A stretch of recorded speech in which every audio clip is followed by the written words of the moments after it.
shenanigans. And then later, grandma's like, little Timmy, mommy's not being a good girl. Maybe you should go and take a hammer into her bedroom and hit her in the head with it, little Timmy. And then you and I can be together forever and ever and ever. No, no, no. Make it stop. Make it stop. Stop with the AI making the dead people come back.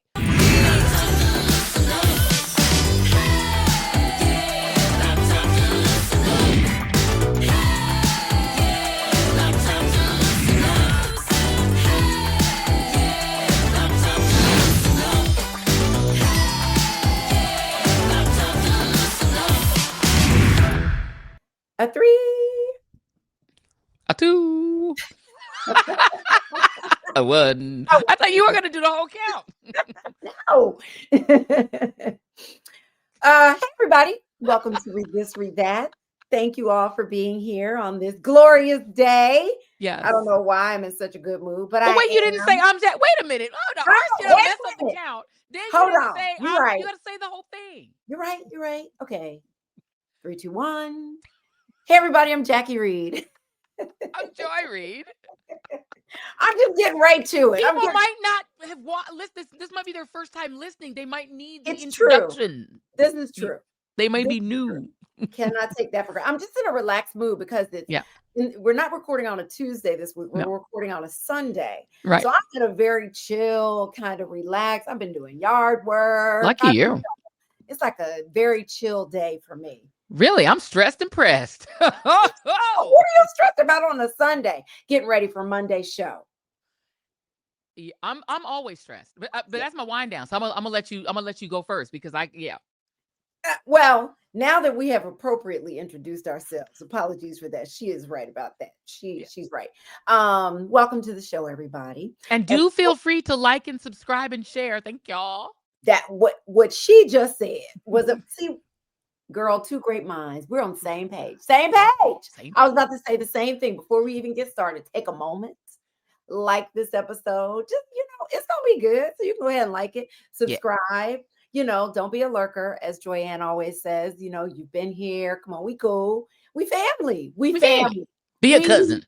You're not going to support family? Come on. Right. What's up? Come on. What's wrong with you? Like, support, subscribe, comment in every way. But yes, we are glad you all are here. How's your week going before we get to the wind downs? Good? How you feeling today on this Sunday? Judge me by the size of my drink. What are you drinking? Well, actually, I'm drinking my my non-alcoholic, but I have been dipping into the real champagne this weekend. That's how you know your menopause journey, because I know alcohol had been impacting you, and that you were kind of turned off from it. I couldn't drink. I stopped being able to drink, and I kind of couldn't really get any alcohol to not make me violently nauseous. So I wasn't drinking anything. But then, this week I said, you know what? Let me dip back in just a little bit. Let me just try to see if I can have a little champagne. And yes, I have been in the bottle. I've been drinking it because I'm stressed, honey. I'm like, I need a real drink. This Hi-Yo ain't doing it for me. I need a whole real actual drink. So I've been having a little champagne, but I've been moderating. I'm not going too wild. Yeah. Not getting back to my one bottle solo a night. Yeah. Listen, the thing that I love about my therapist is during the pandemic, we started working together right before the pandemic. And then when all that happened and everything that was going on in my life, that may or may not be in the book, everything that was going on in my life in that moment, girl, I was in a state of darkness. And I was like, I'm worried I'm drinking too much. Because during the pandemic, when I was cooking, I would have a glass or two or 3 of wine. Yeah. And she was like, this is not the time to try to take that on. She was like, you're too stressed. You got too much going on to try to, she was like, enjoy yourself. Enjoy the wine. I was like, thank you.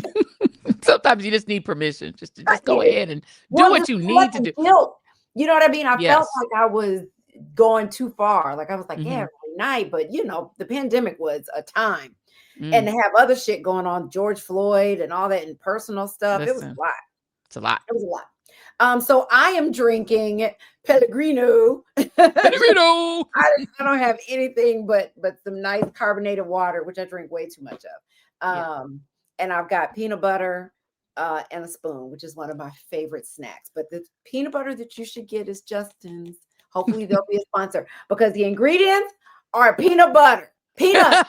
Peanut and butter. Just but peanuts, no butter. Just peanuts and water. Peanuts and water. If you're gonna get peanut butter, especially if you give it to your dogs. The other kinds has this ingredient in it that's dangerous for dogs. It's not good for you. When it comes to peanut butter, you want something really, it's like a commercial. You want something that's really clean, and this stuff is clean. This is why I eat it. No sugar, none of that. Yeah, because most peanut butter has high fructose corn syrup in it. Girl, and this is so delicious and clean. And once you eat this, you can't go back to that other stuff. I've eaten the Justin's. I wouldn't call it delicious, but I would say it's very healthy. Your body just has to adjust. It's like when I first stopped eating regular potato chips and started eating like not fat-free, but light, lighter potato chips or wheat thins, how they have the regular, then they have a lighter version of it. And then when I went back, I could taste the difference.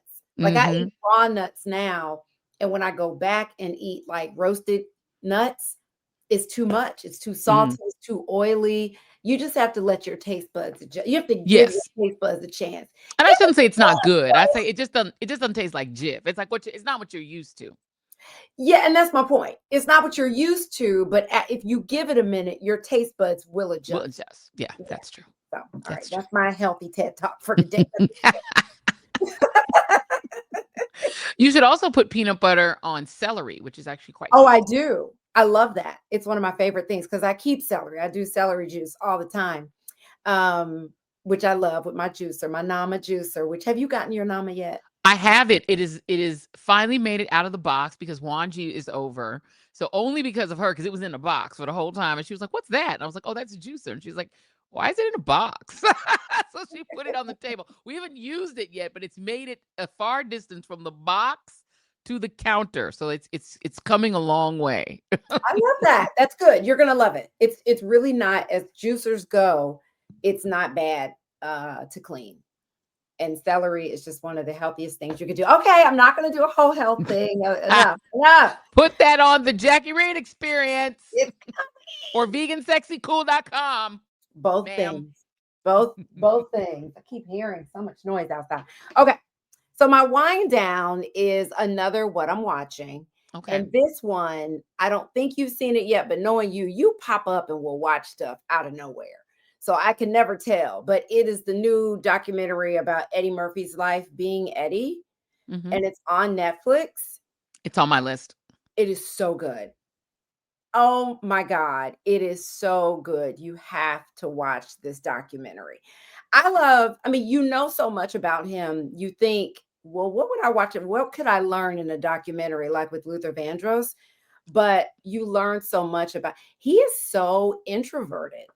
I did not realize that. And I love the story because we heard so much about him returning to SNL, which we were there for, thanks to somebody with connections. We were there for that. It was amazing. Yeah. But that whole backstory of the return, why he left or why he wouldn't return for like 35 years because they insulted him, which when I heard his version of that, I was like, why would they do that to him? It was a joke that David Spade made about like a review of one of his movies, and really said something really negative about his career, like an actor whose career is over. And Eddie's feelings were hurt because he was like, that joke had to go through so many hoops and be approved for a former SNL cast member for them, that he felt like it was like all of SNL who put him down, not just David Spade.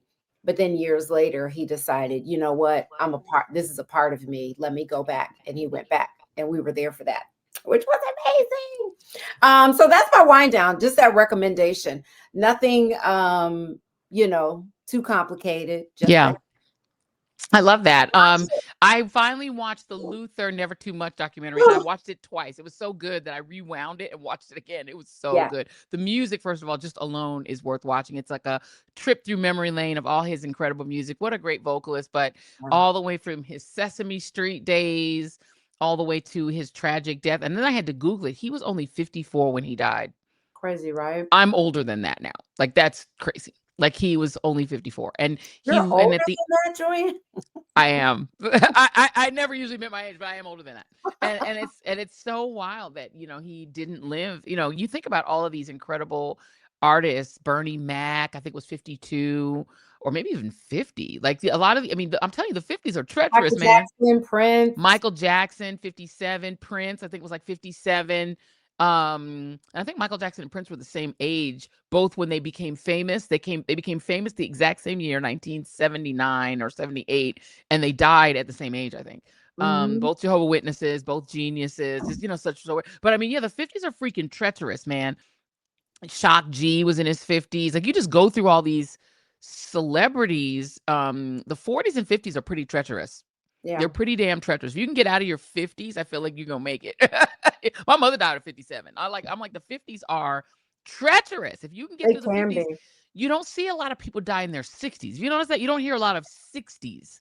Because I think if you clear the 50s, you can like do like a universe jump to the 80s. So you can make it if you can get through the 50s. So that's the key. You got to get to 60, baby, and then you kind of gone clear until like you in the 80s, and then you got to worry again.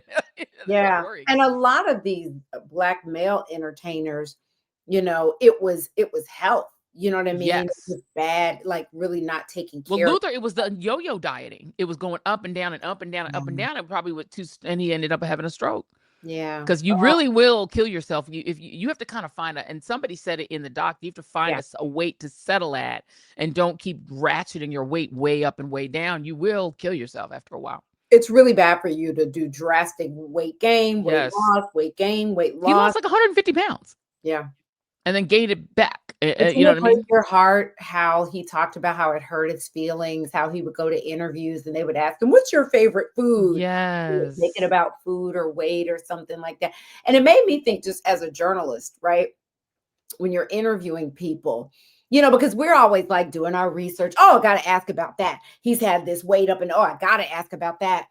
And just really not thinking about someone's humanity when you're Yes. asking them questions and what they could be going through. I know I definitely, didn't really think about it Yeah. in that way for years. I was just like, let me get an answer about this. Let me get an Yeah. answer about Yeah, that. you But have to remember these are human beings, you know what I yeah, mean? And it's like people want you to savage the person you're interviewing. Like I saw a YouTube clip where they compared myself and Karen Hunter both interviewing Abby Phillip. And the right is big mad about my interview with Abby, which is so interesting. It's why? gotten picked up a lot by the right because she said that she has to do a lot of research into conspiracy theories to be able to navigate those panels because so many people have such wrong information that if Right. she may be the first person telling them that the election wasn't stolen, or they may confronting them with facts.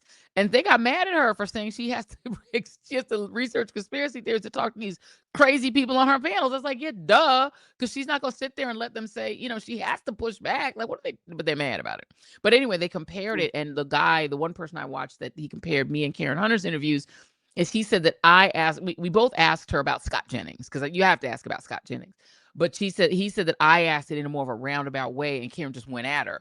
And I'm like, first of all, Abby is not just my soror, our soror, but she was my line sister. We came Yeah. honorary on the same line. So I'm not going to just savage her. Like, I'm not going to do it. She's also here Oh, in our studio in person. I'm not, and I never have believed that I savage people in interviews. I try to be friendly in interviews. you I'm going are. to get an answer, but I'm not going to do it in a way that like, I'm not Piers Morgan, where my goal is not to make a crazy clip of me yelling at you or a crazy clip of me gotching people. I'm gonna get the answer. I'm gonna try. I mean, I pressed Kamala Harris, I pressed Karine. I'll press you, but I'm not gonna be I'm not saying Karen was, but I'm just saying that's not my style.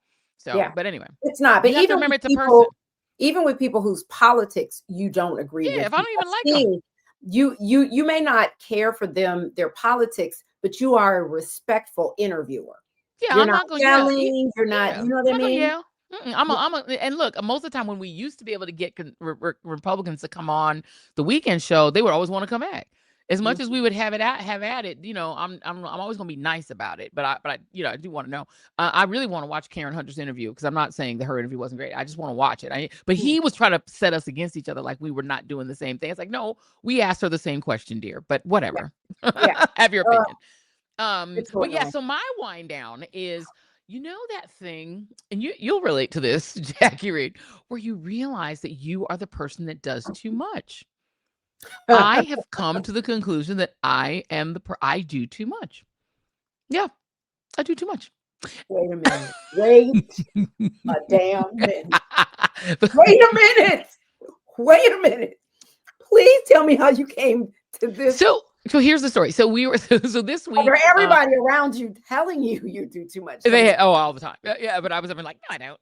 I'm a minimalist. No. So basically, what happened was, we, the daughter is in Japan. She actually gets home today, and I'm so excited. And Wanj and I have done something very spectacular. I told in my last wind down, I explained how we did her room, which looks amazing. I'm not going to show it because it's her private room, but we did a really great job. I want to see it. Cleaned it out. I'll send it to you personally. But basically, all we did was we took her own stuff. We didn't buy anything new like we did for Miles. In Miles' case, we had to buy him a new sofa, and we had to add some things, some shelves and stuff. In this case, we really just used her own stuff, because she's very artsy and she has a lot of beautiful things, just stuff she hasn't seen because they've been, under a pile of rubble, just not being taken care of. And so the room looks amazing. The only thing we added, we had some bubble lights, like the fairy tale lights in the ceiling. Amazing. But in the lead up to that, of course, that's doing too much in and of itself, because, she didn't ask for all that. She doesn't even know what's happening. She knows that we were going to do something and just clean up and do her laundry, but she doesn't know it was going to be this intense. So that's a too much. But during the week, as we're doing this, Wanji, who also does too much. I mean, like, if you're like, oh, can you make me a peanut butter sandwich? She makes like a peanut butter fandango with 8 slices of bread and like a ribbon on around. Like, she does way too much. She's like you. Like, her food is just so fucking complicated. Like, anything she's eating is like, like, you got a reduction and everything. Her too. Like, the two of you would be great together. She can't cook a regular thing. I gotta cook. So I asked her, could you just boil me some eggs? And she boiled me eggs, but then made this like super amazing complicated salad. I was like, all I wanted was freaking eggs. Like, what are you doing? And I thought that was quite rude. And I felt bad for even saying that, but I was like, I literally didn't want all that. And so we started having this conversation about those of us who do too much. And I too am somebody who does too much. Like, for instance, my kids are adults, they're adults. They're all grown. I have a 30, 28, and 26. They are grown people. But I'm still that person that's trying to get balloons for birthday. I go way over the top for Christmas with a giant Christmas tree and presents and doing the whole house. And no one wants this but me. Like, I am the one who wants to do this. But I'm like putting pressure on everyone to be a part of these like elaborate Christmases, because that's what I grew up with and I love it. Yeah. And so I'm realizing, like, all the things I do, I really do more than I really need to do. And I'm surrounded by people who also do that. You, right? You do a lot. Like, you can't even, like I said, you can't even like make a bowl of soup. It's like, it's soup, but then it has a reduction, and then it's got a thing, and then there's another thing, and it's 8 steps. Vegetable soup. I mean, it's 8 steps. But Jason too, we could have, like, I'm watching, now that I'm on YouTube, I'm a YouTube connoisseur, and I watch a lot of YouTube shows. Girl, these people be in their kitchen. They be sitting in a regular room with a bed behind them. You can see the bed. And getting, lots of views and people don't care. Like, people actually don't care whether you're in a studio but not us, because Jason Reed does too much. We got a studio, we got lights. It looks just like a TV show. And so it's like, I'm realizing that not only do I do too much, but I'm surrounded by people. Wanji, even Winnie, like the daughter, it'll take her a month to draw me a card. She's an illustrator, but if I ask her to draw something, she will not use a computer. She's a hand drawer. She gonna hand draw these little figures and these characters. She gonna take a month to do it. It's gonna take long because she does too much, right? Mm-hmm. My assistant, Sean, too much. You ask her to do one thing, she's doing the most, right? And so it's like, I'm realizing that it's a personality type that attracts other people who also do too much. And we are a tribe. And I'm realizing that it's a little bit insane. And so I'm interested to see what the comments are. If you know people who just who everything they do too much. Like I can't write a Substack. I can't get through it. It takes me a week because I keep going and studying over it, and then it's not perfect, and then I need and I read it 8 times, and that's why my book proposal is late. If I could just spit it out and be done and walk away, it'll be fine. But I can't. It's got to be perfect, So I think there's a personality trait that is a person that does too much. And I think it's a type A personality, but I think it is clearly a personality trait. And I am attracted to being around people who are just like that. Well, I can tell you, I am definitely not a type A personality. I definitely will do a lot in times, but I am also a protect my peace. I'm kind of like, like I was supposed to meet up with a soror who I've never met, but she and her husband are in Atlanta for their anniversary, and she and I are gonna, we're gonna do some things together. And so I was talking to her, and she was like, "Oh, I'll be in Atlanta," and I was like, "Oh, you know what? We should do a face-to-face since we're going to be doing some things together." I wanted to meet her, get to know her, but once we decided to do this podcast on Sunday, it was a wrap. I said, "Girl, I can't have too many things. I can't have too many things on my plate at once. I get overwhelmed and stressed out. Like if I within a day, if I have like 3 major things to do or like bouncing from plate, girl, forget it. Like I can't do too much. But see, the thing that you do, living up to me, I judge you now. I'm not being judgmental. I'm just pointing it out. in a judgmental way. Yeah, go on. I'm being judgmental. I'm just saying you brought this topic up. I did. No, but it's true. And I know I'm accepting no, but the it thing now. that you do is you have things to do like writing your Substack or your book proposal. That to me, and the balloons, like you are a great friend, a great mom, a great wife. You're a very thoughtful person, a great person to work for. You're really you really are. You go above and beyond with those things, but I think that's why so many people love you. You have such a great heart. I don't think there's anything wrong with that. But see, what you will also do on top of all the other shit you got going on is like, I'm gonna drive to the grocery store because I haven't eaten and I gotta look. I'm like, if you don't have that stuff delivered, you're I know. Oh no, on. I've given up grocery shopping. I've given that ghost has been given up. No, I do not go in a store. I will not do that. I went in Michael's the other day just to try to do it, and I got spotted. And then I was in. I thought I was properly disguised, not properly enough. And I was like, "Yep, not that." See, I tried going in the store. But see, Nope. it's not even the being recognized. It's the you don't have time. I don't. To go to the store. I don't. It's like, girl, it's that stuff. I don't have time for anything. And then yesterday I burned an entire day just on this same thing where I too get overwhelmed. If I have too many things that I've set out, I set out for myself a goal yesterday that I was going to work on my QuickBooks for we have a small business now. It's like, I got to work on it. Got to get my taxes done, all this stuff. I burned an entire day. I could not figure it out. And I get so frustrated and I just stay with it. And I'm trying to figure it out. And instead of just giving it up, setting it aside, protecting my peace and moving on, I can't move on. Like I have to keep trying to make it work. And I burned an entire day. And I was so mad. I was mad at myself for the whole rest of the night because I'm like, I burned an entire day trying to do this thing that I need to get done. And then I had a whole long list of things I need to get. I always have a list of things I need to get. And I never get them all done. And it's so frustrating. If I could like clone myself and have like 5 people to do all the things that I want to do, that would be great. But I don't. Where is the clone? And that's like the Black woman syndrome, right? We always take on so much. We have so much to do, too many things. And the last thing that we do is take care of ourselves. Correct. Right? Prioritize that. And see, I prioritize me.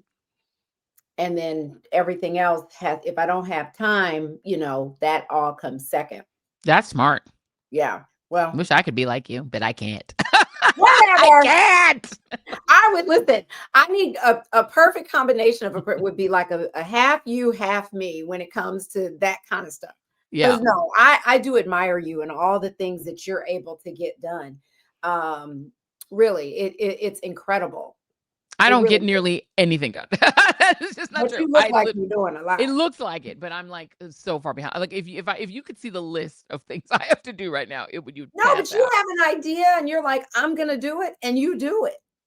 I get all in my head and imposter syndrome sets in, and I'm like, if I do this, nobody's gonna watch it. Nobody's gonna like it. I gotta go through all that bullshit. Don't say that about that book, because I'm telling you right now, you better do that book. I promise you, I Girl, will the come to way your I'm getting house. harassed. No, but I actually am working on the book. I Okay. mean, because I took your advice, and all I'm doing is writing the memories of the interactions that I've Yes. had. And then, we talked about what's going to connect the stories to my life. I'm still trying to figure that out. I'm an overthinker. I'll Yes. overanalyze That is it. true. No, okay, what's a better idea? This. No, Right. let's You overthink instead of just doing it. yes. Yes. So you That know is who else is writing a book, by the way, and she's been on me because she wants my godmother. My godmother, my Auntie Bernice wants to write a book, because she really wants to write down the book of her life. She's getting in this fatalistic mode. We're gonna try to go see her for Christmas because she's 92 and she's starting to where feel is she? super fatalistic. She's in Kingston, Jamaica. She's Oh in wow. Jamaica. She moved back. She retired in Jamaica. And so I'm gonna go down for the holidays, and one of the things I'm gonna do is record her telling her life story so she can feel Right. good that her book will Yeah. finally get done. She just wants to write a book of her life because she loves the Lord and she wants to tell people how Jesus brought her through. You know how old people are. I love that. Yeah. We can always use another testimony, a A book that is a testimony testimony of life. Come of on. life. Well, that's a good wind down. Is there any solution to you doing too much, or that's just you noticed it and you just gonna keep on doing too much? I'm gonna keep trying to find a good therapist that I can work with. My last therapist I really liked, but she was just too sympathetic. I need an unsympathetic therapist who'll be like, no, get your fucking life together. I'm available. You got too much to do. Write your book. You don't have time to be my therapist. You're already my therapist. I already tell you my I know. problems. You're like, I don't want your help. No, I want your help, but I just want it for free. I don't want to. Yeah, listen, I give it to you for free, but I know. Listen. I've turned over a new leaf. I am no Yes, longer in the business of giving my friends advice. I'm trying. I'm that's it. trying. That's I've not true. been I trying to like it. No, but see, and some of us see, I like getting advice. See, unlike some of your friends, I actually welcome It advice. gets on your nerves. It don't I can matter. I still get through, except unless it's food advice. It mostly penetrates in the food advice. I still make a plain burrito in a shell. This is what I'm saying. I'm gonna do too much. The difference between me and Wanj, and we determined this last night, is if I say I'm gonna make a bean burrito, I literally open up, and they are vegetarian beans. Don't worry. I open up my vegetarian beans. I pour them in a can. Maybe I'll put some onions and peppers in the pan. It's a very big maybe. Most of the time, beans in a pan, taco seasoning on the beans, stir a little bit of water, and slap that stuff in a burrito, and I'm done. Like, I'm not trying to do. I'm a basic bitch when it comes to food. I don't care. My food don't have not to a be basic pretty. bitch. It don't have to be plated. It don't have to have a reduction. It don't have to have nothing. I will eat a plain burrito and call it a day. I'm too I much have of a food. no high I taste when love it comes good to food. food. I eat because I have to stay alive, but food and me, we don't. I'm not like that with food. I'm not like, oh, I've got to have like a no. It don't have to be fabulous. It just has to sit down in my stomach and make sure that I'm still breathing and alive. That's it. Oh my God. I Well, know it's we have some sad. great comments from our last Yes, episode. I'm let's hear going to them. share some because one person, we might have to beef with her in a playful way, Oh, in a okay. loving way. So let me see. Let me find one. So this is from, I want to say it's Jade 143. She says, I'm loving, appreciating, and enjoying the play read cousins.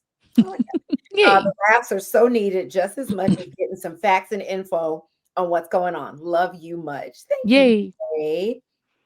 Um, Gorgeous G Baby 4938. Hmm.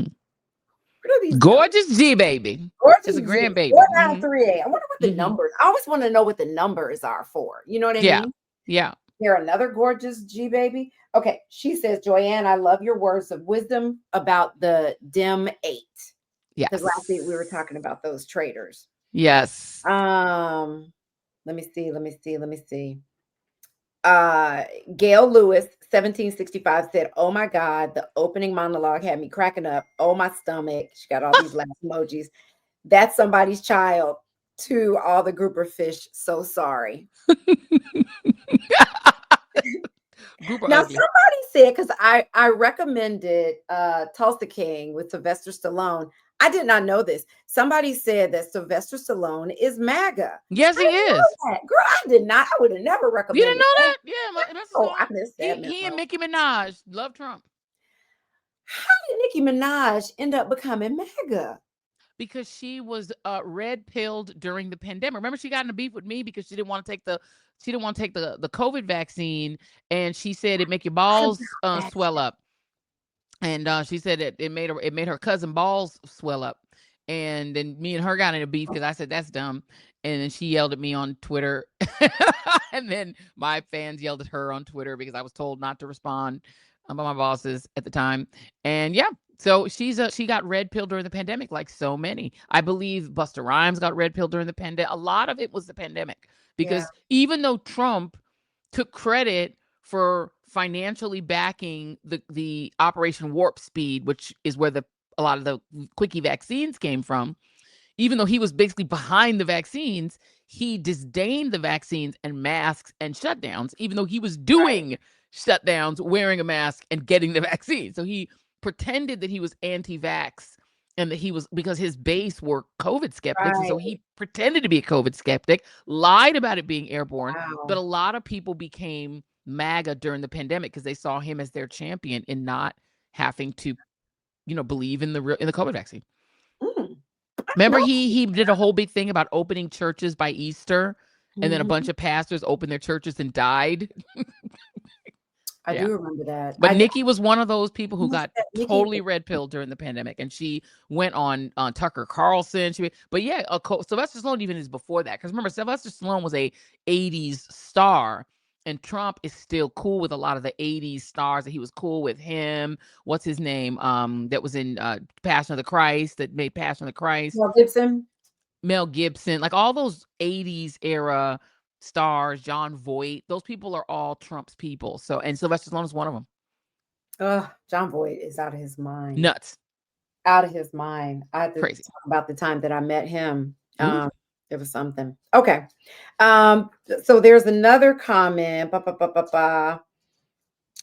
me find this one. So many comments. We I appreciate actually it. met John Voight too one time at a Republican National Convention. He was super weird. Very weird. Very weird. Very flirty, very weird. Ugh. Okay. So Corey Berman, 3962, said Luther wrote all of the songs of the Wiz play and the movie. And I was like, No, I don't think so. I think wait, hold on. So I yeah. said Google Charlie Smalls, who actually wrote a lot of the music. Both were produced by Quincy Jones. Yeah, Quincy Jones produced them. He produced it. But yeah, Charlie Smalls wrote the original music and lyrics for the stage production.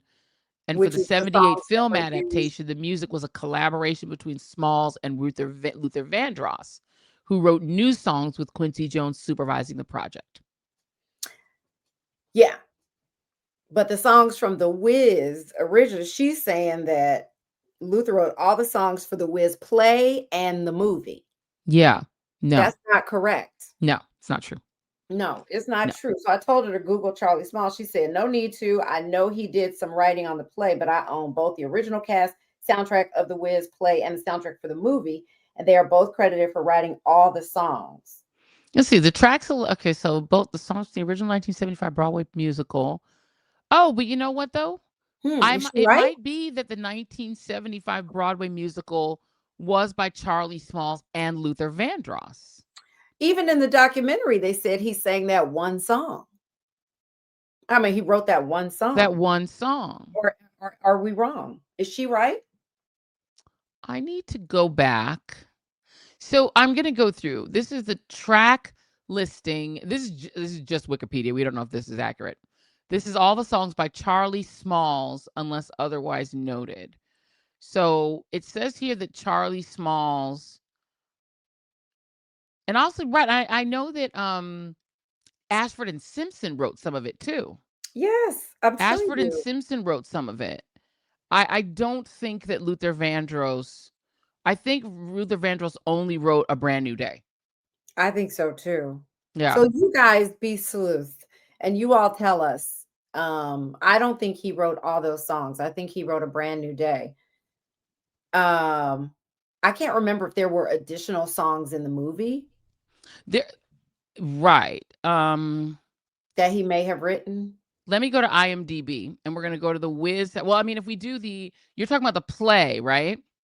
She said the play and the movie. So I'm going through IMDb, and IMDb says that You Can't Win was written by Charlie Smalls. The Poppy theme was written by Quincy Jones and Anthony Jacques. This is the movie. Emerald City Ballet sequence, music by Quincy Jones, lyrics by Charlie Smalls. Is this what feeling gets, which is Dorothy's theme, is written by Quincy Jones, Nick Ashford, and Valerie Simpson. Can I Go On Not Knowing is written by Quincy Jones, Nick Ashford, and Valerie Simpson. Ease on Down the Road, written by Charlie Smalls. The Feeling That We Have, written by Charlie Smalls. Tornado Glinda's Theme, written by Charlie Smalls. He's the Wizard, written by Charlie Smalls. Soon as I Get Home, Charlie Smalls. What would I do if I can feel? Charlie Smalls. Slide Some Oil to Me, Charlie Smalls. Ease on Down the Road, Charlie Smalls. I'm a Mean Old Lion, Charlie Smalls. Ease on Down the Road, Charlie Smalls. Being Lion, Charlie Smalls. So I wanted to see the Wizard, Charlie Smalls.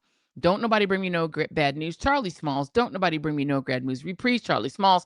Everybody Rejoice, A Brand New Day, Luther Vandross. All the other songs, Charlie Smalls. If You Believe, Charlie Smalls. The Good Witch, Glinda, Charlie Smalls. If You Believe, Charlie Smalls. And The Home finale, Charlie Smalls. Luther Vandross only wrote the one song. All right. According to IMDb.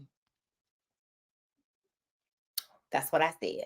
I said that. She came back with, I don't need to Google him. Oh, she said she didn't want to Google him, but I'm just. No, she said Charlie Smalls wrote the playbook. Charlie Smalls, okay. Yeah, Charlie Smalls and the story behind the Wiz. We can go through it, but it does appear that Charlie Smalls, who died in 1987 at the age of 43, another young person, but he appears to be the genius behind the Wiz, right? And it doesn't seem here that Luther Vandross did that. He wrote that one song, and I think that's it. Yeah. I think that is fairly well established.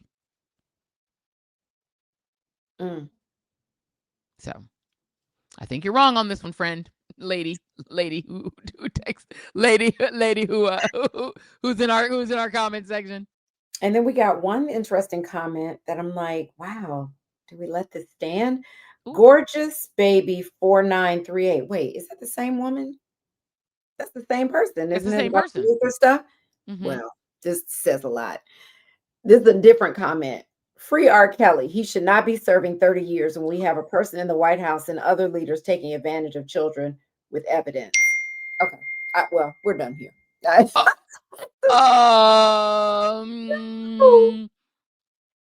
So, R. Kelly raped a lot of girls who were children and teenagers. So, sorry, what now?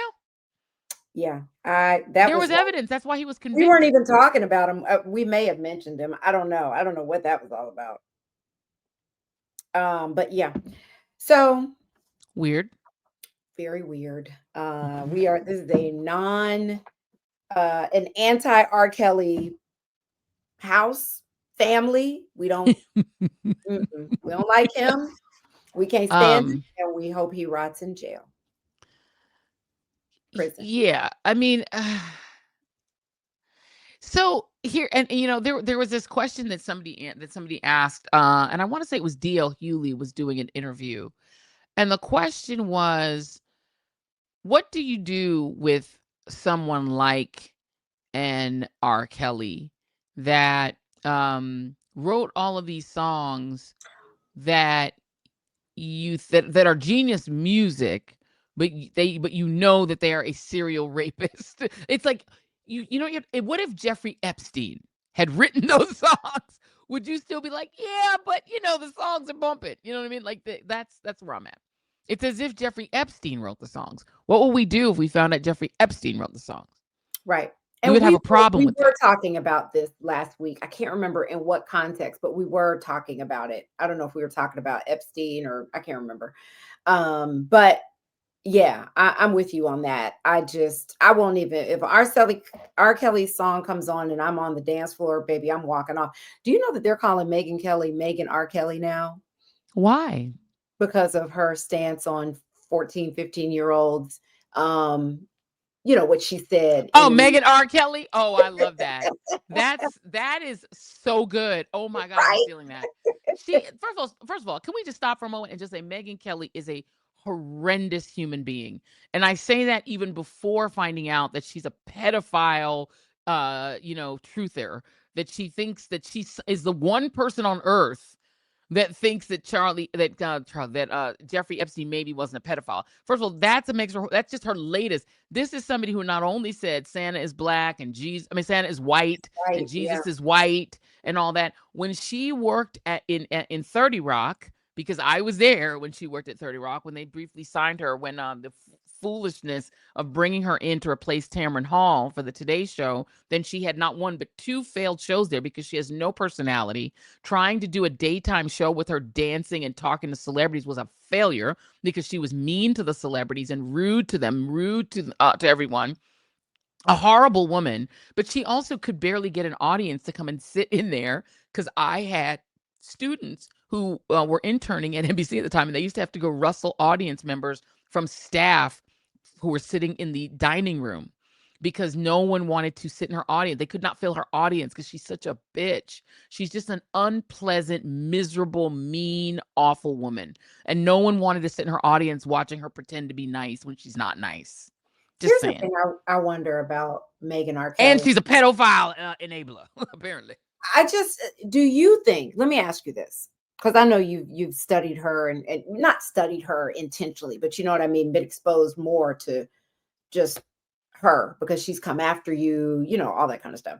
Do you think she believes these things that she says, or is she like so many people that are MAGA and that are out front? They're just doing it. They're just pandering. They're just trying to, That, put all that MAGA base that yes, she knows, yes, and a lot of the hosts on Fox, like yeah, they I know. just, I Oh, I just am think she's not convinced, totally, yeah, right? this is her, I mean, even though she got $67 million to go away, they fired her and gave her $67 million to just go away because she was so, I mean, Jane Fonda, if Jane Fonda hates you, you know what I mean? Like she was so rude and nasty, and she got the whole Will and Grace cast to hate her. She was miserable and she was failing. She did an interview with Vladimir Putin, made no news with it. Then she does an interview with Alex Jones and does a selfie with him, like that's her homeboy.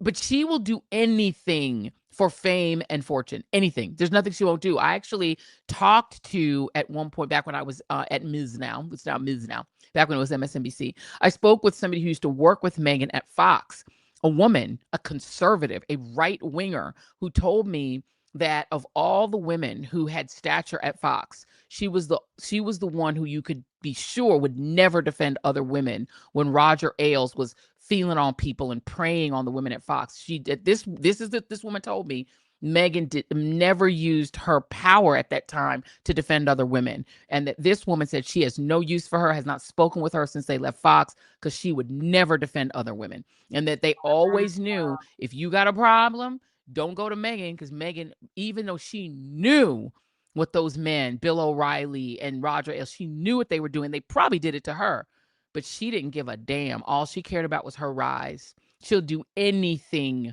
for Wow. fame and fortune. So I think she don't believe nothing she's saying. She's saying whatever she thinks her little angry white man audience wants to hear. And if they want to hear that it's okay if Jeffrey Epstein was a pedo, she gonna say that because she has Well, to defend speaking of Trump. which, she's actually in our issue need to know a little bit. Well, it depending on how much we want to get into it, but let's move on to that, and we'll get back Yes, to please. Megan R. Kelly. You like that, Megan right? R. Kelly. I love her. She's a broken So person. How can you have $67 million and be angry all the time? Like she's the angriest rich woman who's ever lived. Like she's pissed off all the I time. don't get what the goal is, and she has like a 14-year-old daughter. How can you like? Would you be okay Crazy. with your daughter spending the night at Epstein's or going to parties there or She hanging out what with Trump? this is how soulless this woman is. I do not I'm not confident that she wouldn't let Trump or Epstein have her kid around. I'm not confident because she's so broken as a person. And that's the question, right? Would you let your daughter go over Jeffrey Epstein or Yes. Donald Trump's house? And Right. I've seen a lot of people on social media who claim to be women and mothers say they absolutely would trust Trump with their children. These people should have CPS at their homes. And I don't trust her. I pray for her daughter every day. Let's just say that. Yeah. That's just crazy. Okay. So speaking of the Epstein files, a vote is expected next week. According to House Speaker Mike Johnson, Trump has directed the Justice Department to investigate prominent Democrats with ties to Epstein, but not Republicans. Right. But House Speaker Mike Johnson has said they're doing this. Democrats, he says, they're behind this, but it's not. It's Republicans too. Hello, Marjorie Taylor Greene. Interest. They're doing this to go after Trump, and Mike Johnson is saying he has nothing to do with it. You know, Trump campaigned on this. But my question to you, dear friend, is let's say once they come out, his name is everywhere. What difference is it going to make in the rest of Trump's presidency, right? 2026, those congressional races. What difference is it going to make with the support he has from Republicans and with the ability for Democrats to move the needle in any direction forward or any way forward, I should say? I mean, on the latter question, Democrats don't have the political skill to benefit from this. They wouldn't even know what to do with it if there was pictures of Donald Trump, doing what Jeffrey Epstein was doing to kids. Like they don't have the political skill. Most of them don't. There's some that do. The Jasmine Crockett's of the world do, but most of them have no clue what to do with it, even if they had it. I don't know what it does to the midterms because here's the thing: Donald Trump's core voters, other than the cult ones. Okay, let's go to the cult version, the cult portion of his base. They don't care. Donald Trump could be on tape molesting a child and they wouldn't, if it was their child, they wouldn't give a damn. They would serve their own children up. They don't care, right? So the cult people, there's nothing he could do. He could literally shoot someone in the middle of it. They do not care. He is a god to them. This is a religion. MAGAism is a religion. It's a white supremacist religion, period. Yeah. So I think with his cult base, but his voters in 2024 were not all the cult.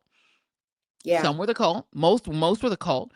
Some were just Republicans who will vote for a pile of doo-doo as long as it's a Republican because of tax cuts, and they don't care what the Republican does. It could be Satan be Beelzebub, and Satan Beelzebub is running there like, I'm gonna vote for that because it's a Republican. So there's that. So let's say that accounts for 2/3 of his voters. Half of that 2/3 being cult, the other half of that 2/3 being Republicans, mainly white people who vote Republican no matter what. Those people are untouchable. Nothing you can do.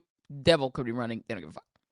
But that other third are mainly low propensity younger voters and people who just don't really pay attention to the news and don't vote that much.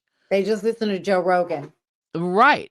And Joe Rogan is talking about the Epstein files, or they listen to all these other podcasters who are talking about the Epstein files. These are the kinds of people Marjorie Taylor Greene counts on for re-election, which is why she's talking about the Epstein files. The kind of low information voter that don't really pay attention, they are captivated by this topic.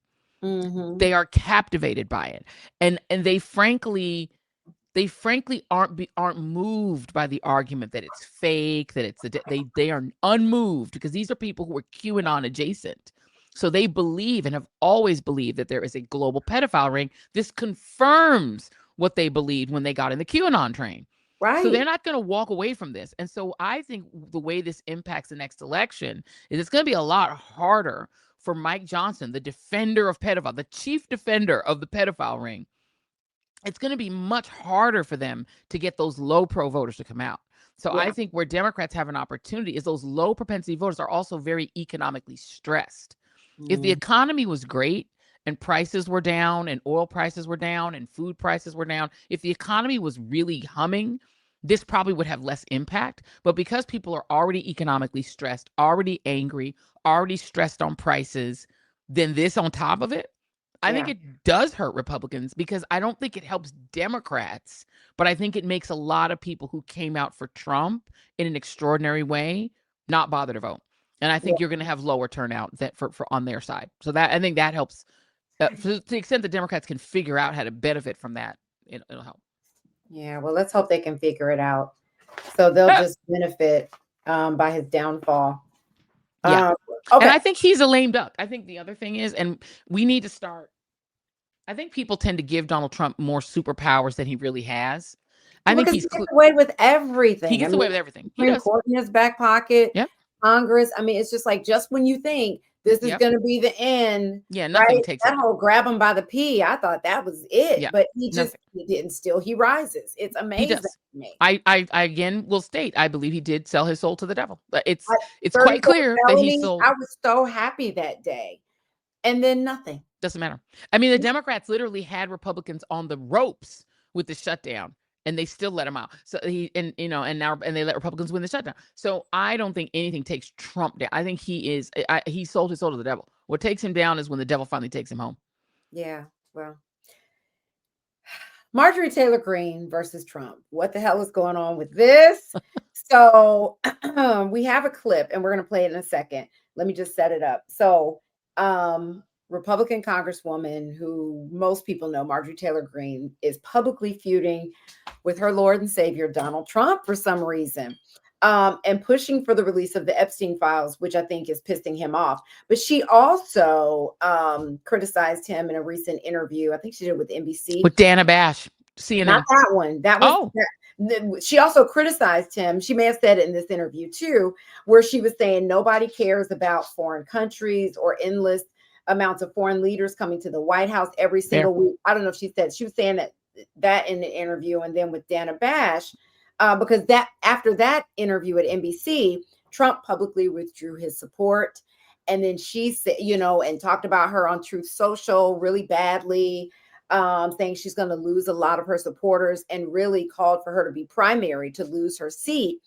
And then she went on CNN and said now she's receiving death threats, and is calling for political calm, and we don't need all this, back and forth. And so this, I don't know if we have the clip of her on CNN with Dana Bash. And I support them in delivering the campaign promises we made to the American people. His remarks, of course, have been hurtful. However, I have something in my heart that I think is incredibly important for our country, and that is to end the toxic fighting in politics. And this has been going on for years, and it has divided our country, split up friends and families, neighbors, and it's not solving our problems. The most hurtful thing he said, which is absolutely untrue, is he called me a traitor, and that is so extremely wrong. And those are the types of words used that can radicalize people against me and put my life in danger. I mean, can I just say, this is a woman who, let me just give you a brief reminder of some of the things that she has said. She said that the Democratic Party is a hotbed of pedophilia, Satanism, and more. She says that she said she was no longer QAnon. But she added that a wildfire in California was started by a laser beamed from space and controlled by a prominent Jewish banking family with connections to powerful Democrats. She said what did she say about Jasmine Crockett? That made her call her? She made fun of her eyelashes and said her eyelashes were in the way of her being able to think, which is when Jasmine Crockett called her a bleach blonde, bad built butch body, meaning a bitch. She said Bill and Hillary Clinton had John F. Kennedy killed because he was a political rival. She said a plane probably didn't crash into the Pentagon. She said President Obama is a secret Muslim. The election of 2 Muslim women in Congress amounts to a takeover of the United States. She followed the young survivor of the shooting in Florida. Followed him around, yelling at him, trying to claim he was a crisis actor. She said, don't hang pride flags, which she called hate America flags, at U.S. embassies. She said the Equality Act for gays would destroy God's creation. Just trying to go through this quickly. Cori Bush had to move her office because of the intimidation that she has done. Another member who is trans had to move her office because of her constant trolling. She said schools are teaching racism and promoting sex, homosexuality, and normalizing transgender is mental and emotional child abuse. I'm trying to get to the best of that. Oh, this is the Gazpacho police. I'm trying to find some of the other ones. She said, hold on. But many horrible things, and now she's She also called Democrats traitors. She said Nancy Pelosi should be hung for treason. She did ads in which she used a gun to shoot at what she was saying was socialism. She's effectively said that Ilhan Omar should be expelled from Congress. Remember when she trolled AOC, banged on her door, and attacked her before she was in Congress? David Hogg is the young man that she just followed him around. Remember that? She called people traitors herself. She said that anyone who gave information to the FBI regarding the insurrection was a traitor. She says, I know there was an FBI informant in Mar-a-Lago, and that's how many FBI informants are around Donald Trump on a daily basis, meaning that when he basically stole what do you call it? Classified documents. I mean, I could go on. I can't even find them all right now. But the woman has said so many crazy things and it tried to intimidate other people. What's going on with her playing victim? Like she's saying now in that interview with Dana Bash, she went on because Dana challenged her and said, well, he's always said, for a long time, negative things about people. Now that he's saying something about you, why are you just coming forward? And Marjorie Taylor Greene apologized for participating in toxic politics, which she has. What's going on with her, though? Like, what do you think is happening here? If you could I know you don't talk to her about her strategy, but it feels like it's a strategy here. I don't think that she's, born again or just something. Like, what's going on? I mean, she denies that because my initial thought was, oh, she's trying to run statewide in Georgia. She wants to make herself an acceptable candidate for governor or Senate. She, in the Dana Bash interview, denied that she has any designs on running for Senate or governor. Donald Trump, that's what he's preemptively removing his support. And he claims that he told her you can't win statewide in Georgia and that's why she's attacking him. So that's been the theory. A lot of Black folks that are behind the scenes that have said they think she's full of shit and they think she's trying to run statewide in Georgia. This would be a great way to run statewide in Georgia. She might even have bigger ambitions. Maybe she thinks in 2028 she's going to run nationwide. So I think she's an ambitious person. I think she is pivoting and trying to make her image more normal than being a QAnoner and all that stuff that she started with the Jewish space lasers. I think she's absolutely trying to reinvent herself. She has a book coming out. I think she also wants to make sure that book sells. It's called MTG. She's promoting that right now on her Twitter page. I think she wants to sell books, and I think she wants to not just sell books to right-wingers. I think she's making a pivot because she wants a brand reinvention for some purpose, either statewide office, national office, or something. It's clear that she's making a pivot. She's also pro-Palestinian statehood. She's very deeply anti-Israel. She's against them getting bombs. She's against all this foreign wars. Like, she's for Trump's original things he ran on. Right. So, I mean, brand-wise, she hasn't really shifted. She's always been spend the money at home like that. But the stuff about toxic politics is like, ma'am, you did a lot of the toxic. Right. I actually kind of want to interview her because I'm going to put out a request because I have questions. Like, she seems to be making a pivot, but I think it's because of the book. Yeah, I think it would be good. Okay, well, she's running for something. There's something going on. Marjorie's, she's doing something. She's pivoting for a reason. She up to something. Okay. She might even want to be VP. Like, look, remember, 2028 is coming. Trump's not gonna live forever. I know he seems like he's invincible, but he's 79, right? He's not gonna live forever. And eventually MAGA is gonna have to find a replacement. And I think a lot of people are auditioning to be the replacement and to be the real MAGA because Trumpism has to survive. They want Trumpism to survive him when he's gone. He seems to have become more, people call it MAGA, make Israel great again. He seems to be real focused on foreign policy, but that's because he's getting money overseas. Like, let's just be clear. He's running around the world getting money for himself and his family. He doesn't care about foreign policy, but people are like, people are now pushing Nick Fuentes, who's the white nationalist, Holocaust denier, Marjorie Taylor. I think they're all vying to be the successor to real MAGA, really being about the American people. And I think she's one of the people doing that. Well, time will tell. Another story that is really an important one, is a shining example of why Black people, especially Black mothers, do not trust the U.S. healthcare system. So, a Texas mom released a video that has gone viral. I mean, it's in the millions. And in this video, Carrie Jones is seen doubled over in a wheelchair at a Texas hospital as a white nurse asks a series of admission questions. The woman's mother, the patient's mother, says the staff kept the young pregnant mother in the waiting area for 30 minutes, even though she was clearly in labor. And when she was admitted, her baby was born 12 minutes later. Wow. And here is that video of her in that waiting room if you haven't seen it. Have you been pregnant? 3. This is your 3rd pregnancy? Yes. You have 2 babies It's at in home? my ass. You have 2 babies at home?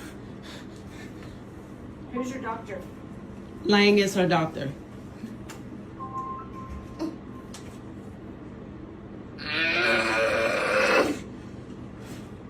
Jesus.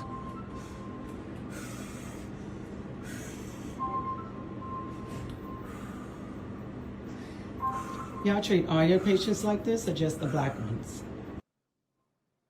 The whole video is so hard to watch. It's hard to watch. I mean, at some point she stands up and turns around and kneels in the chair like she is in. I've never given birth, but I can't imagine. I cannot imagine what pain she was in. Now, the hospital did release a statement saying one day ago, saying they're reviewing the incident and due to privacy laws, they can't share further details at this time. So don't know. I haven't heard anything about that nurse being let go or any other anyone else facing any kind of repercussions for this, but they're looking into it, the hospital said. As somebody who pushed out 3 humans, I overstand how much pain she was in. And the fact that she didn't get meds, the fact that she didn't get assistance, the fact that she's left sitting in that wheelchair when she is literally crowning is insane. I mean, I think if you haven't had a child, you have to understand, think of what it would feel like to pass a bowling ball out of your vagina. Jesus. It is the most painful experience ever. Like, there's nothing I mean, if I really put myself back there, it gives me nightmares. It is because I did one without medication because they had me go and walk when I had Jamar, and they were like, oh, walk around because you're not dilated enough. And by the time we got back, they said it was too late to get the epidural. And baby, when I tell you, I screamed my way through the whole thing. And then he screamed for 6 months because it was so traumatic. The birth was so traumatic for both of us. It was horrific. Like I don't, so, it's horrible. And it's something that I can't imagine being stuck in a waiting room. And I was in a private room. In one case I had one roommate, but in the other 2 I had my own room. I was playing jazz for the first one when I had my daughter. Like, it doesn't help. It's even with the epidural, it's incredibly painful. And to watch that poor woman suffering, this hospital should be sued for tens of millions of dollars. If there's anything wrong with that baby, if there's any issues with that baby, I'm telling you, when we had our daughter, for first time I had with the daughter, she came up with a hyperextended knee, meaning her knee bent the wrong way. When I tell you, they snatched that baby out of that bassinet so quick when they saw that and ran out the room with her because they were so afraid of liability. They were so terrified of liability because anything that goes wrong with that baby, the liability. And in Texas, where they force women to have kids, they want them kids born. They want them born alive so they can, let them starve to death without free lunch later. Well, the woman's mother, she did give birth. They're doing tests on the baby. Her mother, the baby's grandmother, is saying they think that there are some complications. They said because the mother was so traumatized. Yes, it will. When she was giving birth, they said that can impact the baby. They said the birthing fluid that comes out was green. They said the baby was born with his eyes open. Oh God. So so I can tell you it's very true. Trauma impacts the baby. We only had one child that had really bad colic to where literally when I say he screamed for 6 months, he couldn't sleep. He couldn't on any position. And that's the one that I had the most traumatic birthing experience. It was traumatic. He came out screaming and screamed for 6 months. Girl. He couldn't rest. There was nothing you could do. He could not get comfortable. It's because when the birthing experience is bad, it impacts the child. Remember, they're getting whatever you're giving, and if you're, elevated levels of stress, it definitely impacts the child. Yeah. Well, we'll be staying on top of that and seeing what happens. For now, the mother and the baby are, Thank God she didn't die. well, they're alive. We don't know what complications have come from all of this, so we'll Yeah. wait to see. And the everybody talks racism. about lawyering up. Yeah. And one of the things about medical racism is that the American medical system tends to believe that Black women can endure more pain. We're Yeah. thought of as being almost impervious to pain, so people don't take our pain seriously. They don't. And so this is one of the challenges, is that you're already dealing with people who are indifferent to your suffering because they think, oh, Black women are made to birth. And that, because they still think of us as in the slave condition, that we're just giving a foal like a sheep, Well, and they don't. listen, you don't know people's politics when they That too. are in a hospital. In Texas. Remember that nurse that was hurting Black newborns. You know what I mean? I can't remember what she was doing, but she was hurting them, and she worked in like NICU or something like that. They did an investigation and found out that she was hurting Black babies. I mean, I listen, it's so hard in this country. I just don't get why it has to be so complicated, but it is what it is. But this is why Black people don't trust doctors, why they don't like going to the doctor. And it's hard, like, you don't know if somebody's treating you a particular way, a medical professional, because they're just doing their job, that's just their personality, or because they just hate you because you're Black. Right. And that's the problem, right? You just don't know. And when you're dealing with a healthcare, especially in a place like Texas, that's so MAGA and right wing, get that lawsuit, baby. Get that lawyer. Get ready to sue. I know. So we're praying for that family. All right, moving on to hot topics. Our girl Wendy Williams apparently does not have dementia. A neurologist says that she doesn't have the frontotemporal dementia that she was diagnosed with, I think, back in 2022 or 2023, which led to her being put under a guardianship. It's all based on that diagnosis. They said she had dementia and aphasia. So TMZ is reporting that Wendy's lawyers will move forward now based on the new testing. Will move to have the guardianship ended officially, or they will go to court. So this will become some kind of trial, but they're, fighting for her. I never believed she had dementia. And I have a mutual friend with her, and he always said she does not have dementia. I've heard other people say that she has been, back, because remember, we interviewed her. Yes, we did. On the show, and she didn't seem like she had dementia. It's just like all of a sudden something changed with her. I don't know what the cause of that was, but then I want to say earlier this year or the end of last year, she's been doing interviews. She did an interview with Don Lemon. She did with TMZ. Yeah. She seemed fine. I think she had mental health issues. I think she had serious mental health issues.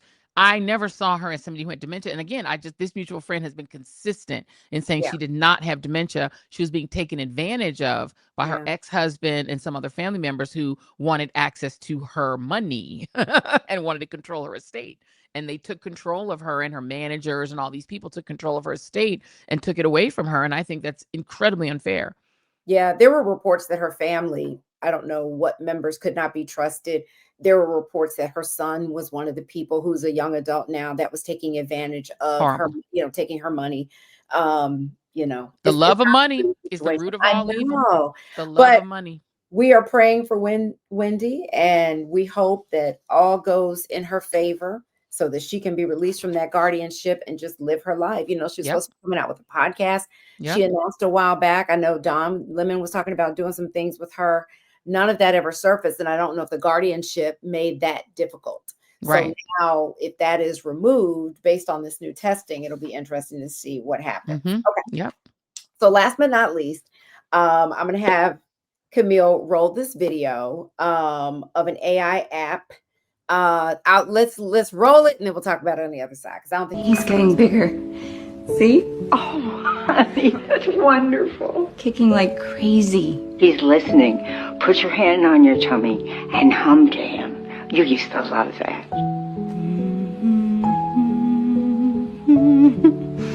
Feels like he's dancing in there. Oh, honey. Mom, would you tell Charlie that bedtime story you always used to tell me? Once upon a time, there was a baby unicorn who didn't know he knew how to fly. This baby unicorn was like your mom because she didn't know that she knew how to fly, but she knew how to do all kinds of fabulous things. Hi, Grandma. Hey, Charlie. How was school today? It was really fun. I made this crazy shot in basketball. I don't really care that much about basketball. What about the crush? Stop. Okay, so there's this new AI app that lets you communicate. I mean, it's one way, but they provide with dead relatives. Would you do this, Joyanne? You creeped out. We got No, holy! This is the start of a horror movie. This is how the horror movie begins, and then later, Grandma's like, little Timmy, Mommy's not being a good girl. Maybe you should go and take a hammer into her bedroom and hit her in the head with it, little Timmy, and then you and I can be together forever and ever and ever. No. Make it stop. Make it stop. Stop with the AI making the dead people come back. Timmy goes off to college, and so he doesn't have as much time to talk to Grandma. Now Grandma's mad. And then Grandma's like, Timmy, calling his why aren't you girlfriend. right? Let me call your job and let them know what you were doing in your room last night because you were masturbating, weren't you, Timmy? Are you gonna call Grandma back now, Timmy? Oh, you're at your job, Timmy? You think you can just ignore me, Timmy? Timmy? But Well, Grandma, my I'm thing 42. My Timmy? thing is, I actually have mixed feelings on this one. Timmy, I don't like your new girlfriend. Are you gonna marry her, Timmy? Is she gonna take you away from me, Timmy? Timmy? No, that's how a horror movie starts. Hell no. I have mixed feelings because I know with lost loved ones, if there was a way, like, how people will save voice messages from, like, they won't erase voice messages from their mom or something like that so they can go back and listen to it. Sure. I know, hear me out. I get that. Kind of reminds me of that. Except it's not. That is a real voice message that your mom really left you. This is taking that voice message and taking that person's voice and doing the same thing as and I know you're shining down on me from heaven. It's the same thing. That is to me, because the AI thing with the wings that we talked about a few shows back, again, they're posting that on social media. And like you correctly said, y'all can't be sensitive about criticism of that if you're posting it on social media. This, I'm hoping, is something private. This is crazy. I'm sorry. I know. And first of all, it's not emotionally healthy. Go and ask your therapist about this. You have to move on when someone dies. This is saying you don't have to move on. You can pretend the person is alive and calling you on the phone. Years and years and years. And they never change, by the way. Does this thing age them? And they never die. And this is terrifying because it's creating a really unhealthy relationship with death, because now you can revive the person at whatever age you prefer them to be, at whatever stage in life, and freeze them there forever, trapping them effectively in this AI box. And you can, but I'm sorry, at some Grandma point, can speak at somebody's funeral. She can speak at she can speak at your funeral after she kill you. Because the reality is, eventually, what if this thing becomes self-aware and decides that it wants more of your time and attention? This is scary. I'm sorry, but this stuff is frightening. I'll give you that. I mean, it's very, when I think about AI, because I'm very cautious about using too much AI, because I think it is teaching you not to think for yourself. It is. Right. And I feel like technology can get smarter and smarter. Of course. And smarter. And I think that that's problematic. But you've seen the stories of AI that gets smarter and smarter and talks young people into committing suicide.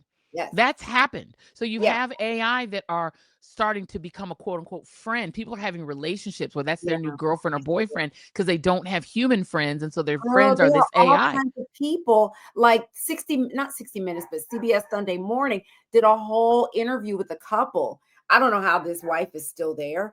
Her husband is in love with an AI woman. Correct. And what happens when the AI again Yes, and what happens when the AI becomes more and more influential? Again, you've had AI talk people into killing themselves. What happens when grandma says, "Don't you want to be with me, Timmy? Do you Yeah. really want to be there with mommy and daddy when you could be with me?" Does Timmy jump out the window to be with grandma, thinking you're And going to go to then where grandma is? if that happens, can your defense say that it wasn't him, it was AI? He was under Right. the influence of AI. Correct. Can you get away with stuff like that? I mean, Correct. listen, I'm the girl that was like, I hear stories about people cloning their animals, and I'm like, man, I wish I would have cloned my dog. So I mean, dealing with loss is hard for me. It's hard for a lot of Yeah. people. But I mean, the thought of being able to interact in that way, like, it does appeal to me, but I am so cautious when it comes to AI. I don't think that things like this should exist. No, I don't think it You should know what I exist. mean? Look, as much as I love my mama, I miss my mama.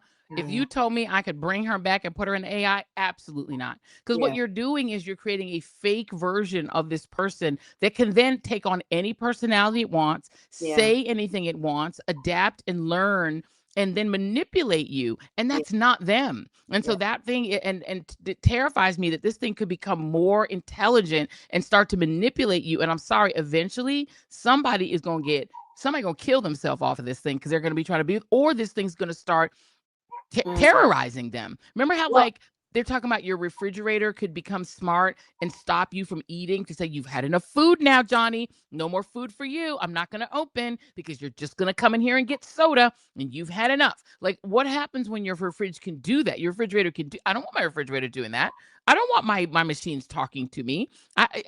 This shit scares me too much. It's absolutely It's why I'm not using Alexa. What happened when Alexa start talking back to you? I know. It's why I don't really use Chat GPT too much. I do use Alexa a little bit. It's in my room, but I don't overdo it. But even with that, like, some people are using Chat GPT and these other apps on a regular For basis. And everything. all it's doing is it's learning you. Yes. Right? It's learning you. So no, I mean, you said something really important that, I think a lot of people, myself included, needed to hear, even though I'm on the fence. I mean, um I'm very cautious when it comes to AI. But when you think about loss and a loved one and all that kind of stuff, but it's not them. Like you just said that. You was like, but it's not them. You know what I mean? No. And you It's just have for to, yeah, and it's not allowing you to process the actual loss of them. It's yeah. letting you pretend that the Live person in is a alive. fantasy. It's a fantasy, and then you can Yeah. pick it up and talk to this person that is not your mother, grandmother, whatever. But then can you imagine a child that could be lost in the? I mean, this is literally some Twilight Zone shit where Girl, you're 'cause with the. Timmy getting teased at school. My grandma said, "Your grandma's dead." He's like And then grandma thinking, says, "I'm not dead, Timmy. I'm right here in this "Tell iPad. that boy Would who you said we should get rid of that boy who said." Correct. Maybe what we should do is maybe we should put like a little rat poison in that little mean boy's milk. Maybe that will make him stop being Oh mean my to you, Timmy. God. And then who would you blame if Timmy puts rat poison in the food? Because it's literally just feeding off of your anxiety and Yeah. giving it's a dumb machine. And it It could literally recognizes that, and eventually it will correct. outsmart you. Yes. Like, And I think AI is capable of that. remember when they prompted an AI, they gave AI one of the AI things a prompt of how do you end the human species, and it responded. Mm. It laid out how to end the human species and make us extinct. I I'm super anti it. I do not like it. We use little bits of AI like to make, you know, thumbnails for the show, stuff like that is fine. I am not in favor of this technology. It also is a resource devourer. The amount of water, the amount of energy that's needed to power AI Environmentally, it's horrific, and most of those huge, systems are in brown and and black black.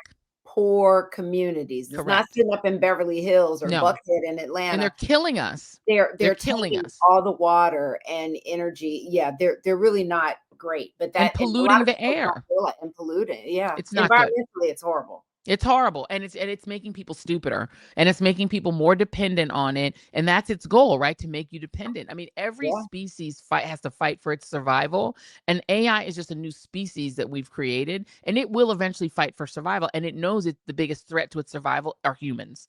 So the more you're going to introduce robotics and AI into the world, just know eventually it will compete with us for dominance on the earth. And I am terrified. And bringing back dead people is the easiest way to manipulate people. It's horrible. Yeah. Yeah, that's true. I mean, it's true when you put it that way. Oh boy, so many things going on in the world. Well, that does it for this episode of Read This Reset, you guys. Twilight Timmy. Zone. Timmy. Yeah. It is creepy. It is creepy. Thanks you guys for joining us for this episode. On that note, before you go, before you sign off, subscribe, like, leave a comment so we can read all of the comments, because we do love going through them.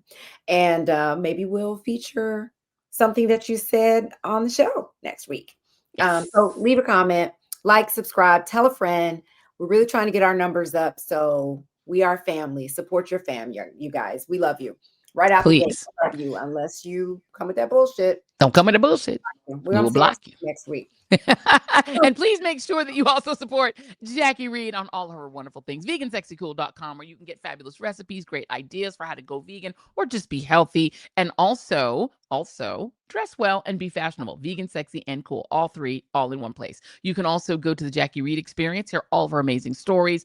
And it's a beautiful website, by the way. It's gorgeous. And you can see all of her life experiences and be a part of the Jacque Reid Experience by going to the JacqueReidExperience.com. So please support all of the things that Jackie's doing on social media and, of course, on this show. Like, subscribe, share, and also bing, bing, bing, so that you can also follow her on all the socials. Please. Bing, bing, bing. I love bing, that. Bing, bing, bing. And listen, I do love my websites. There's a sister They're gorgeous. who created the JacqueReidExperience.com and vegansexycool.com. Her work is amazing. Glorious. And she's great to, if you're looking for a web designer, web developer, she is your girl. She's amazing. And she'll work with you anywhere. She's based in Atlanta, but she's incredible. I have already reached out. I know, she told me. Yeah, you're going to be so pleased with her work. And the price point is not crazy. That's what I love about her. Yes. Because when I was, somebody recommended somebody to me, and they want to charge me like almost $15,000 for one website. I'm like, come on, that's crazy. Ain't nobody doing it. Ain't nobody got But anyway, be sure to support this woman here and all the things, because as she told you at the beginning of this show, she's doing way too much. Way too much. Y'all in the comments, tell her to take a vacation and to chill out and to put herself first and self-care, because you can't do nothing if you don't put your mask on first. That's all I'm going to say about that, because I'm giving out advice to people who don't listen. But listen, if you go to joyandread.com, you can follow and find all the many things, not her HGTV show yet, but not yet, or her travel show yet, but all the other things that she's doing. You can just go to joyandread.com and just get plugged into social media, the YouTube show, the Substack, all the things. So please do that and support her. We're trying to get her to 1 million on YouTube by the end of this year. So we got a month and a half to get that done. Let's go, go, go. Let's go. Go, go, go.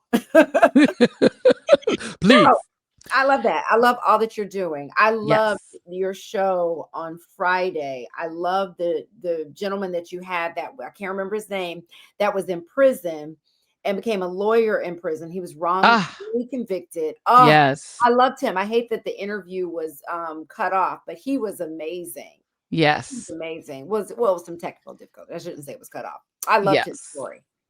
He was great, and I'm gonna get his name because we want him to win. I have to follow up and find out. He has a book and he's running for something, right? Calvin Duncan, and he is running for clerk of the court in Mississippi, and we are hoping that he wins. So everybody root for him if you're in Mississippi. I believe the election is this weekend, so you guys have to vote. Oh, please, please, please. Yes. Get out there. We'll see what happens. I loved his whole story. It was amazing. Yes. It was amazing. And by the way, I have an update right now. Breaking news. Calvin Duncan is projected to win the hotly contested clerk of the court. It appears that he has won. Our guy has won. Calvin Duncan, political newcomer and former prisoner, defeated incumbent Darren Lombard by a wide margin in Saturday's runoff. So you do not have to go out and vote. He already won, y'all. Oh my goodness. We got to get him to come back Gotta on the get him show. to come back. Amazing. He He was an won. amazing interview. Yeah, you gotta get him to Ah, come back. Oh, that's I'm good. so proud. Oh, that is amazing. Aw. We Breaking done news. good. Breaking news. Breaking Breaking news. news. On read this, read that. All All right, right. Well, you that's guys. it for the show, everybody. Support for Calvin Duncan. If you're in Mississippi and you voted, Thank congratulations to you. you. You got a good man that's going to be your clerk. That's fantastic. You're a good man. Yes. All right, you guys. Bye. Bye.